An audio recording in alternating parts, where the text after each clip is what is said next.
All right, red flags of emotional repression, part 46. I don't know what number we're going to stop at with these, but we'll see.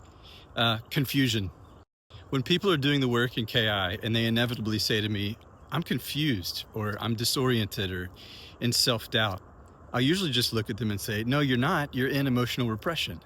The repression mechanism itself's job is to keep us confused and disoriented and dissociated so that we stay out of the unconscious body where our buried and repressed emotions live. It reminds me of like an evil magician or something, right? Who's practicing sleight of hand and misdirection and like doing the smoke thing, like, ha ha, you know? But typically that character or that archetype, like in The Wizard of Oz, is also a bumbling fool behind the scenes. And it's the same way with emotional repression. Once you learn its tricks and once you sort of see behind the curtain, things get really simple and even silly sometimes. For example, I, as an anger repressor, am well acquainted with confusion. Whenever I used to get triggered, I would go into this sort of deer in the headlights, I don't know what's happening mode. When I explored it with emotional repression inquiry, I found this denial program that was running in my body whenever I got triggered that was literally saying this over and over again. Don't know what's happening, don't know what's happening, don't know what's happening. Because if I did know or acknowledge what was happening, I might get angry. And that's a no-no for an anger repressor.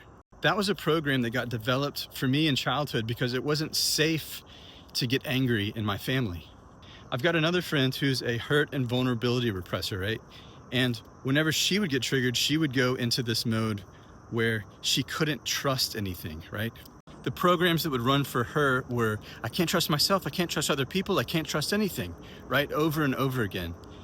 Because if she did, she might have to acknowledge, access, feel, and express hurt, which is the last thing that the hurt repression mechanism will allow, right? So she had to live in this sort of nightmare of self-doubt and not being able to trust anything at all. So I hope this helps clarify why confusion and disorientation and dissociation and self-doubt are pretty much synonymous with emotional repression.